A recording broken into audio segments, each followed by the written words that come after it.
Former de jeunes Béninois, futurs cadres de demain aux nouveautés et aux potentialités des énergies renouvelables, c'est l'objectif de ce camp scientifique junior dont l'initiative est fortement soutenue par les partenaires et le ministère de l'Énergie. Sincèrement, pour ce que vous venez de nous offrir, si je dis nous, c'est à travers nos enfants, parce que c'est nous qui gagnons. On a gagné parce que les enfants, d'abord, par la vigilance de la directrice, sont toujours éveillés. Ils font beaucoup de choses merveilleuses dans cet établissement. Et mis à part ça, ils ont gagné. Ils ont gagné pendant cette semaine et nous vous remercions sincèrement. Et nous vous prions de ne pas nous oublier, car une seule fois ne rassasie jamais. Il faut que vous reveniez de temps en temps, ou chaque année comme vous l'avez fait ailleurs, pour que les enfants puissent mûrir davantage ce qu'ils ont appris et pourront servir notre pays, notre cher pays, le Bénin. Aussi bien les partenaires du projet, la mairie et la préfecture de Porto-Novo se sont engagés à faire de ce camp scientifique sur les énergies renouvelables un événement national qui participe à la formation continue et intégrale des récipiendaires.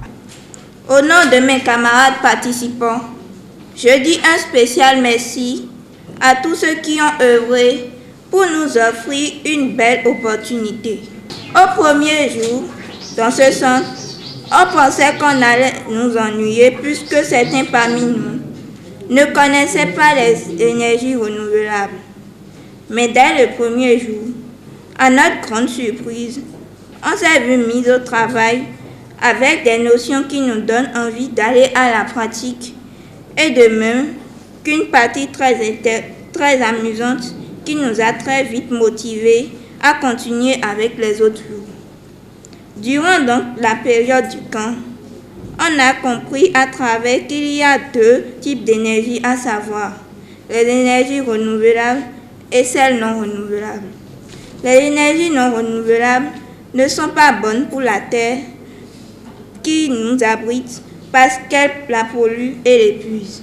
Le ministre des Enseignements secondaires, techniques et de la formation professionnelle et son homologue de l'énergie ont saisi l'occasion pour inciter les participants à ce camp scientifique à s'intéresser davantage au métier de l'énergie. Le PAG, c'est la promotion de la science et c'est effectif. Le PAG, vous le savez tous, c'est la stratégie nationale de l'enseignement technique et de la formation professionnelle. Alors, ces deux programmes sont au cœur du PAG 2021-2026. C'est pourquoi je suis chanceux de vivre cela, surtout avec une pépinière, avec les enfants. Parce que, en fait, en matière de promotion de la science, en matière de promotion de l'enseignement technique et de la formation professionnelle, il faut déjà commencer dès la petite enfance. Et c'est ce que vous avez si bien compris. Et depuis 5 ans, vous êtes donc sur ce chantier. C'est aujourd'hui qu'on prépare demain. C'est aujourd'hui qu'on prépare également après-demain à travers, je dirais, la préparation des guerriers de demain et d'après-demain que constitue cette jeunesse qui est rassemblée aujourd'hui devant nous et qui a participé à ce camp scientifique. Depuis 2018, je peux dire la première fois que l'idée était sortie, tout de suite, je dis c'est une idée excellente sur laquelle il faut bondir, rebondir et amplifier.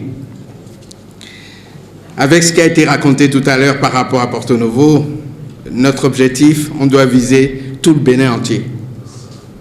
Donc, je peux dire Tanguieta, oui, l'année prochaine, avec Porto-Novo, avec Calavi, etc., etc.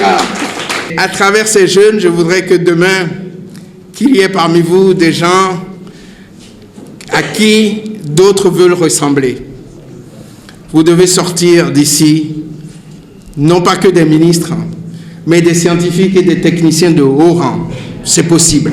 Le camp scientifique junior sur les énergies renouvelables est itinérant et se fera dans les autres localités du Bénin.